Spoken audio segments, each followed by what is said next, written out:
Admiral John Carter of the United Earth Defense Fleet stood on the bridge of the UES Defiant, watching as the massive alien vessel approached Earth's orbital defense perimeter. The ship was unlike anything humans had encountered before, a sprawling construct of gleaming metal and pulsing energy fields that dwarfed even the largest human battleships. "They're hailing us, sir," said Lieutenant Olivia Walsh, her fingers dancing across the communication console. Carter nodded. "Put them through." The view screen flickered to life, revealing a tall, regal alien with iridescent scales and multiple sets of eyes. The universal translator kicked in as the alien spoke. "I am High Commander Zexarin of the Galactic Hegemony. Your world is now under our protection and authority. Resistance is unnecessary and would only lead to unfortunate consequences."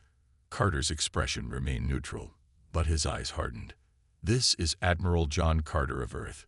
We appreciate your introduction, High Commander, but Earth is not seeking protection, nor do we recognize your authority.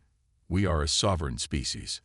The alien's upper eyes blinked in what seemed like confusion. "You misunderstand, Admiral. This is not a negotiation. The hegemony has expanded across 12 galaxies. Your compliance is expected." "With all due respect," Carter replied, his voice calm but firm, "I suggest you review your historical records more carefully before proceeding.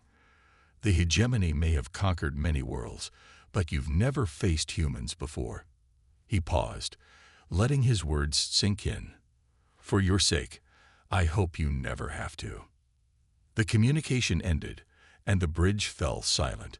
Carter turned to his executive officer, Commander Lisa Frost. "Alert all Earth defense stations. Move to condition yellow, but no aggressive posturing. Yet." "Yes, sir," Frost replied, relaying the orders through the ship's communication system. Carter moved to the tactical display, studying the alien vessel's position. It hadn't moved closer, but several smaller craft had detached from its hull and were holding position in a defensive formation. "What do you think they want, sir?" Walsh asked, her voice low enough that only Carter could hear. "The same thing empires always want, Lieutenant. More." Carter's eyes never left the display. "And they believe we'll give it to them without a fight."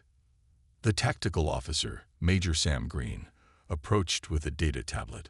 "Sir, preliminary scans show their technology is at least 2 generations ahead of ours. Energy readings off the charts. Weapons systems we can't even classify." Carter took the tablet, studying it briefly before handing it back. "Technology isn't everything, Major.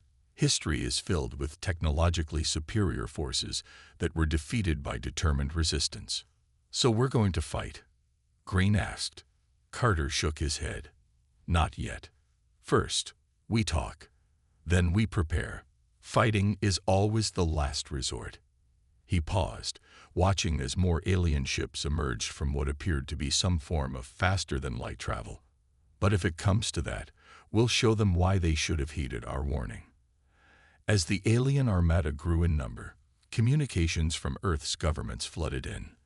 The planet was unified in purpose for perhaps the first time in human history. Nations that had been enemies for centuries now stood together against this external threat. Carter felt the weight of humanity's future on his shoulders as he issued orders to the fleet. They would not strike first, but they would be ready when the hegemony made its move. "Send a message to all Earth forces," he commanded. "The hegemony has never faced humans in war before.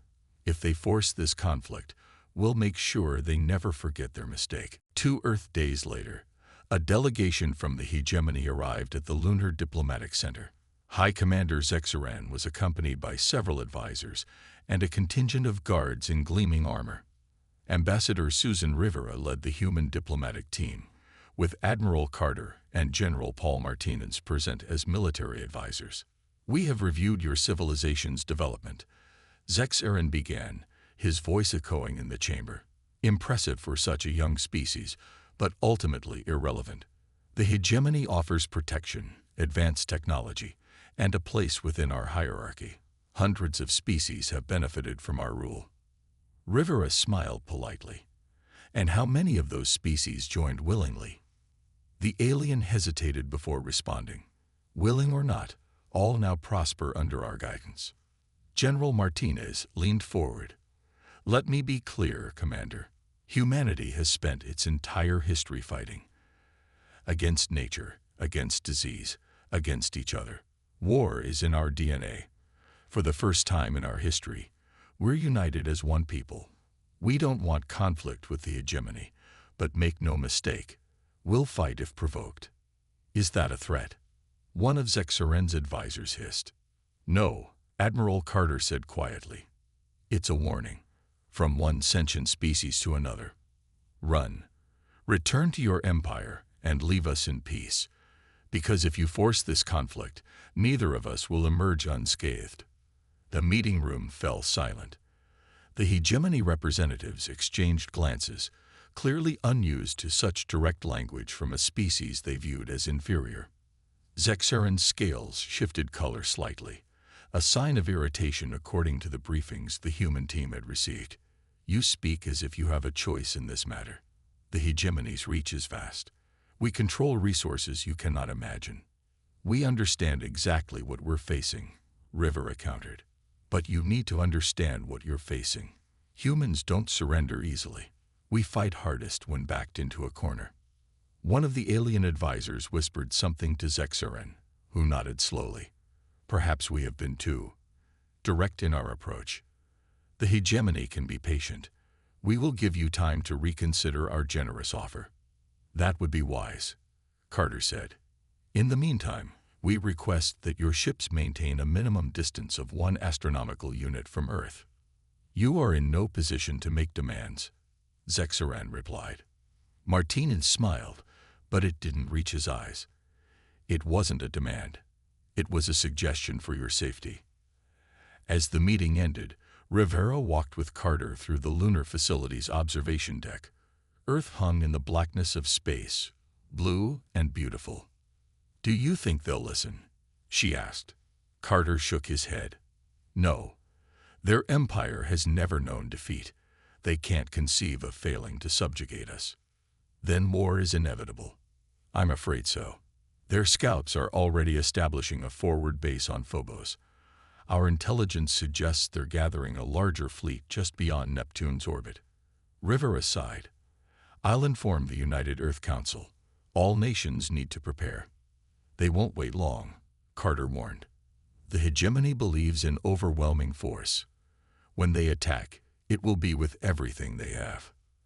And we'll be ready, Rivera said, her voice firm. Humanity has never been more united than we are now. As they spoke, emergency alerts flashed across monitoring screens. The hegemony vessels were moving into aggressive formations. It seems they've made their decision, Carter said grimly, already moving toward the command center. They should have taken our warning more seriously. They never had war with humans before, Rivera replied. They don't understand what they've started. They will, Carter promised as alarms began to sound throughout the facility. They will. Kate Wilson, Chief Intelligence Officer for Earth's Special Operations Command, moved silently through the shadowy corridors of the hegemony's forward base on Mars moon Phobos. The aliens had established the outpost despite diplomatic warnings, clearly preparing for military action. I'm in their central database, she whispered to her partner, Major Alan Reyes, who was keeping watch at the junction ahead. Make it quick, he replied, checking his tactical display. We've got 15 minutes before the patrol returns. Wilson's fingers flew across her datapad as she extracted vital intelligence from the alien systems. The hegemony's battle plans, fleet movements, weapons capabilities, all of it downloaded in seconds thanks to the advanced AI algorithms developed by Earth's best programmers. What she found confirmed their fears.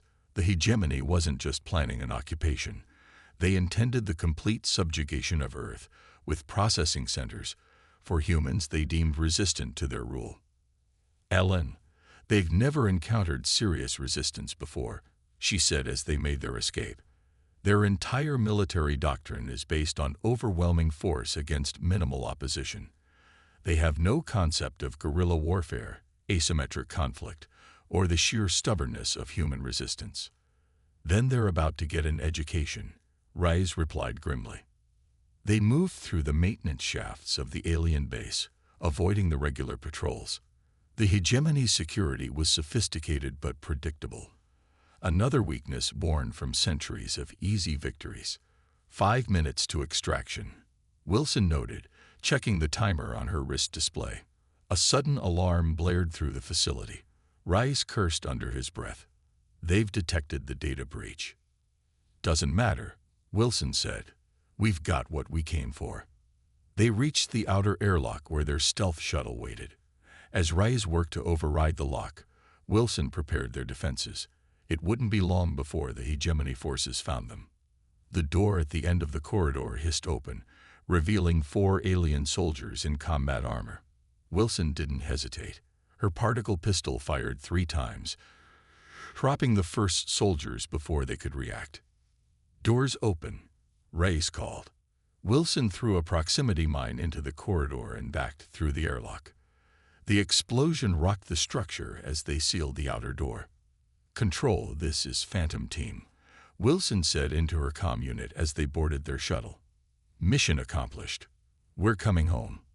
The tiny craft detached from the base and activated its stealth systems, becoming virtually invisible against the dark surface of Phobos. Behind them, the hegemony base was in chaos. Admiral Carter was waiting when they returned to the hidden base deep within Earth's moon. What did you find? He asked as Wilson transferred the stolen data to Earth's central command system. Everything, sir, she replied. Their attack plan, fleet positions, technological weaknesses. Most importantly, we've confirmed what we suspected. They have no concept of defeat. Carter studied the holographic display showing the hegemony's planned invasion routes. This is exactly what we needed. Their arrogance will be their downfall. Sir, Wilson said hesitantly, the scale of their planned invasion. Millions of troops, thousands of ships. They're committing everything to this. Good, Carter said simply. That means when we beat them once and for all. The command center buzzed with activity as the intelligence was analyzed and distributed to Earth's defensive forces. Preparations that had begun after first contact now accelerated. They'll attack within 48 hours, Wilson predicted, studying the data. Their commanders are pressuring Zexaran to move quickly before we can organize our defenses. Carter nodded. Little do they know, we've been ready for war our entire history. He turned to his communications officer. Send the signal. Operation Hornet's Nest is now active. Across Earth and throughout the solar system, humanity prepared for the greatest fight of its existence. The hegemony launched their attack at dawn, global time. Massive ships descended through Earth's atmosphere, deploying troops and equipment in what they expected to be a swift, decisive victory. They were wrong. Colonel Diane Foster commanded the 1st Earth Special Forces Battalion from her forward position in the Rocky Mountains. Hold until they reach the valley floor, she ordered over the secure comm channel. Let them think they've caught us unprepared. The alien forces moved with mechanical precision, advancing in rigid formations that would have been effective against conventional opposition.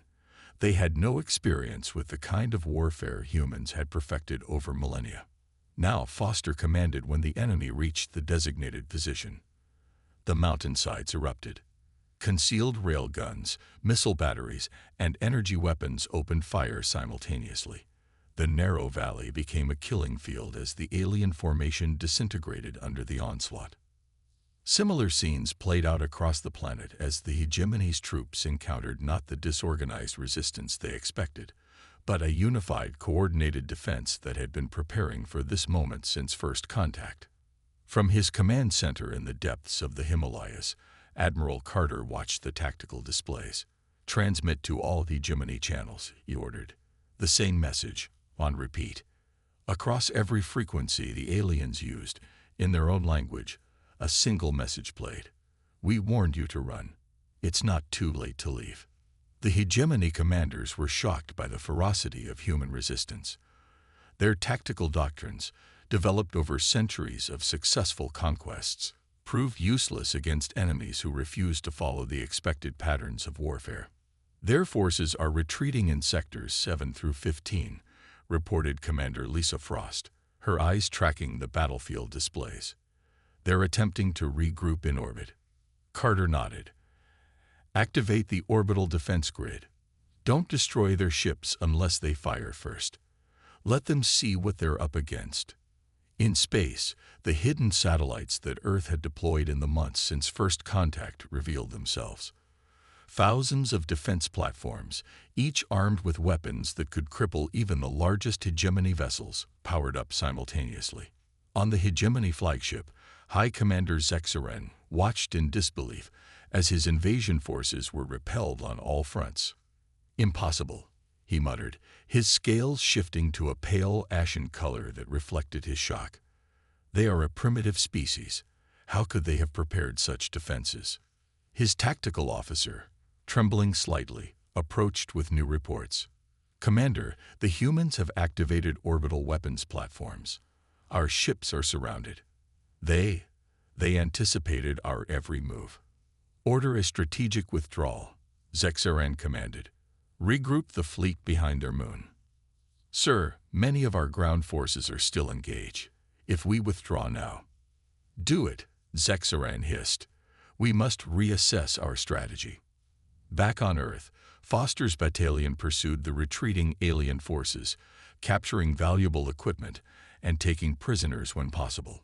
The aliens fought bravely, but were clearly unprepared for the intensity of human combat. These guys really thought we'd just surrender, Foster remarked to her second-in-command as they secured a downed alien transport. Who conquers 12 galaxies without learning how to fight a proper war? Species that never met humans before, he replied with a grim smile. In the Himalayan Command Center, Carter received reports from battlefronts across the globe. Casualties were significant but far lower than predicted. The hegemony's first strike had failed completely. They're regrouping behind the moon, Frost reported. Our sensors indicate they're calling for reinforcements. Carter nodded. They still don't understand. They think this was a setback, not a fundamental flaw in their approach. He gazed at the tactical display, where thousands of hegemony ships still loomed as a threat. Phase 2 begins now. Show them what happens when they threaten our home. 3 weeks into the conflict, High Commander Zexaren was facing the unthinkable defeat. His reports to the Hegemony Council were increasingly desperate. These humans, they don't fight like any species we've encountered, he explained to the Supreme Overlord via quantum communication. They adapt instantly to our tactics. They sacrifice positions only to trap our forces. They fight without rest, without fear. Your excuses are noted, Commander, the Overlord replied coldly. The hegemony has never known defeat. You will be reinforced. You will prevail. But even as the conversation ended, alarms blared throughout the command ship. Lieutenant Commander William Lopez, leading a mixed team of Earth Navy SEALs and orbital drop shock troopers, had infiltrated the vessel's engineering section. Charges set, Lopes reported as his team fought their way back to their extraction point. Enemy reinforcements inbound. The human strike team escaped minutes before the explosives detonated, crippling the Hegemony flagship's propulsion and weapons systems. Across Earth and throughout the solar system, similar operations targeted the invaders' command structure, supply lines, and communication networks. Human forces didn't try to match the hegemony's superior numbers or technology.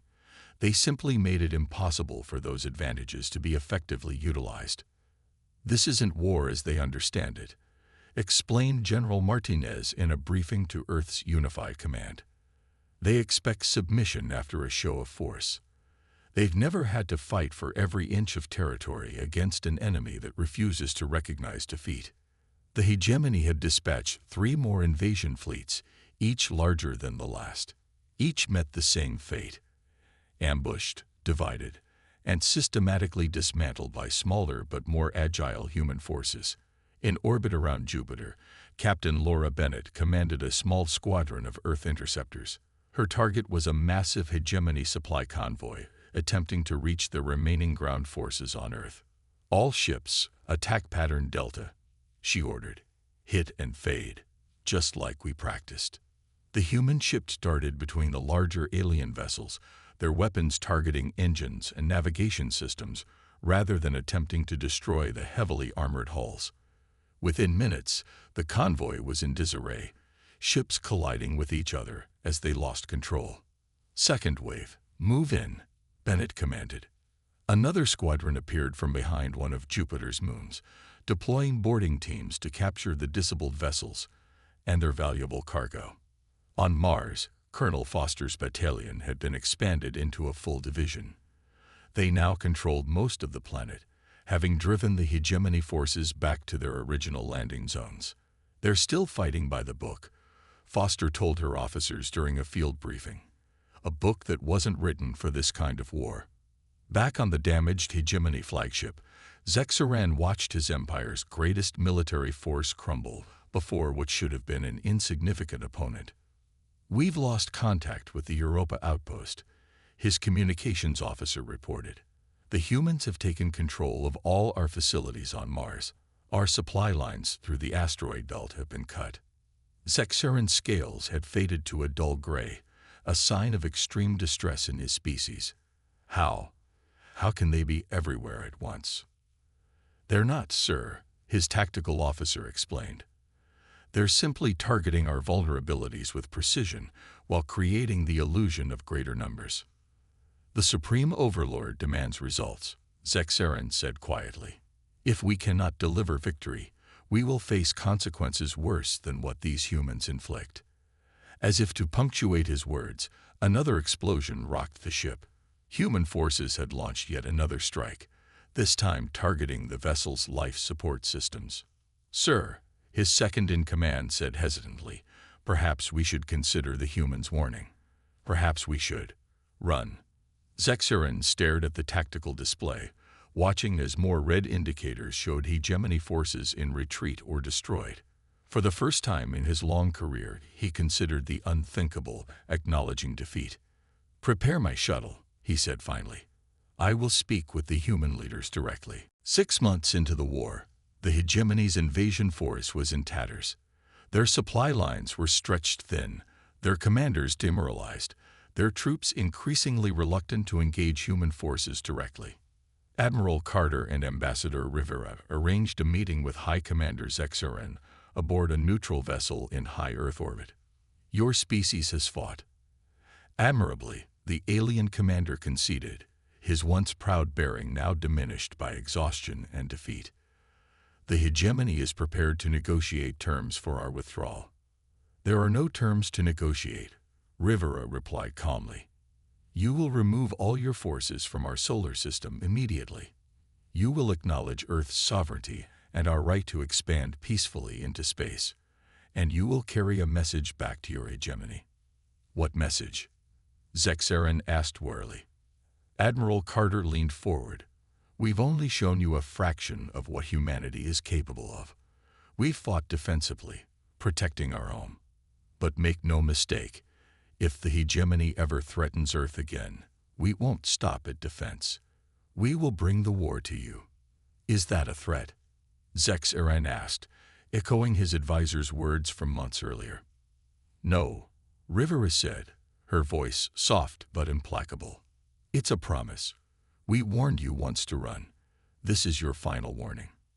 The alien commander's multiple eyes blinked in sequence, a sign of deep thought in his species. The war had cost the hegemony more than ships and soldiers. It had shattered their belief in their own invincibility. "How did you do it?" he asked finally. "How did a single world stand against the might of 12 galaxies?" Carter exchanged glances with Rivera before answering. "You conquered worlds that didn't know how to fight. Humanity has never known peace. Our entire history is written in conflict. We've spent thousands of years perfecting the art of war against ourselves. When you threatened us, you united us against a common enemy. And that made the difference." Zexaran seemed genuinely puzzled. "That, and one fundamental mistake in your strategy," Rivera explained. You expected us to behave like the other species you've subjugated. You never adapted to our methods. The Supreme Overlord will not accept this defeat easily, Zexaran warned. There will be those who demand retribution. Then remind them of what happened here, Carter said. Remind them that we fought with one hand tied behind our backs. We never left our solar system. We never used our most destructive weapons. We showed restraint. The meeting room fell silent as Zexaran considered their words. I will convey your message, he said finally. The withdrawal will begin immediately. We'll monitor your departure, Carter replied. Any deviation will be met with immediate response. As the hegemony commander left to issue orders to his remaining forces, Rivera turned to Carter. Do you think they'll really stay away? I think they'd be fools not to, Carter answered. But we can't count on it. Earth needs to prepare for the possibility of another conflict. We should reach out to other species they've conquered, Rivera suggested. Form alliances. We might not be the only ones who resisted. Carter nodded. A united front would make them think twice about returning. He paused, watching through the viewport as the first hegemony vessels began their departure from Earth orbit. We warned them to run. Next time, we won't be so merciful. Over the next several weeks, the massive alien armada that had threatened Earth gradually disappeared into the depths of space. Human forces maintained vigilance, tracking every ship until it left the solar system. The war was over, but humanity would never be the same. United by external threat, Earth's nations had set aside centuries of differences. New technologies developed during the conflict promised advances that would propel human civilization forward at unprecedented speed. And throughout the galaxy, a new message spread. The beings of Earth were not to be trifled with. They had faced the greatest empire known to exist and emerged victorious. They had warned the hegemony to run.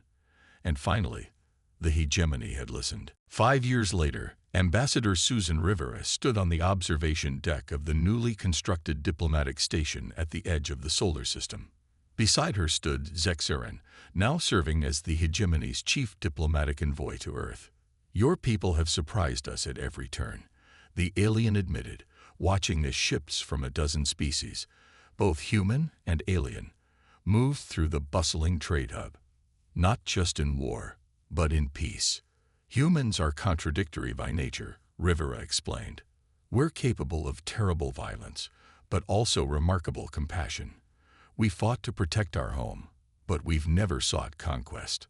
The hegemony has evolved since our encounter with Earth, Zexaran said carefully. Many worlds now have representation on the Council. Trade has replaced tribute in many sectors. Rivera nodded. Progress comes in many forms. Sometimes it requires a shock to break old patterns. As they spoke, a massive ship emerged from faster-than-light travel nearby.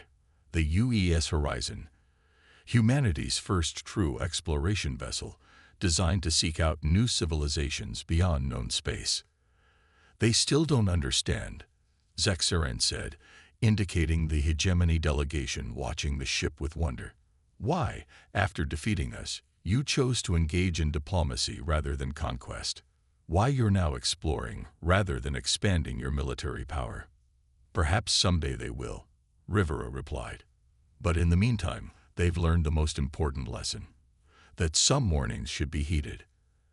Admiral Carter joined them, now wearing the uniform of the United Earth Exploration Command. The war had changed him too. His hair had more gray, but his eyes held the same determination. The Horizon is ready for her maiden voyage, he announced. First stop is the Proxima Centauri system, then onward to the stars. Your people move quickly, Zexaran observed. In just 5 years, you've developed technology that took the hegemony centuries to perfect. Necessity drives innovation, Carter replied. We know we're not alone in the universe now. We need to be prepared for whatever else is out there. On the diplomatic station's main concourse, humans mingled freely with representatives of species that had once been under hegemony control. The alliance that Rivera had proposed after the war had grown to include 17 former subject worlds, all working together to ensure their independence. The Supreme Overlord has been replaced, Zexaran said quietly, watching the interactions. The new leadership understands that the old ways are no longer sustainable. Your victory showed that. It wasn't just our victory, Rivera corrected him. It was a victory for self-determination. Every world has the right to choose its own path. In the years since the war, Earth had shared its defensive technology with its new allies, while focusing its own efforts on exploration and peaceful expansion. The hegemony, while still vast, had been forced to reform, treating its member worlds more as partners than subjects. We're establishing outposts in 3 new star systems this year, Carter explained. Not military bases, research stations, open to scientists from any world that wishes to participate, including the hegemony, Zexaran asked, seeming surprised. Including the hegemony, Rivera confirmed. We haven't forgotten the war, but we won't let it define our future. As the Horizon departed on its historic journey, carrying representatives from Earth and several allied worlds, a new chapter in galactic history began. The ship's mission statement, transmitted to all receiving stations, embodied humanity's new role in the cosmos. We come in peace, seeking knowledge and friendship. But remember our warning. Those who threaten us or our allies will find no mercy. From across the galaxy, other species watched with interest as humans took their place among the stars. The species that had defeated the mighty hegemony was now extending a hand in friendship, while keeping the other hand ready for defense. The message was clear to all who received it. Humans preferred peace, but excelled at war. They had warned the hegemony to run, and that warning now echoed throughout the cosmos, a testament to humanity's unique place in the universe.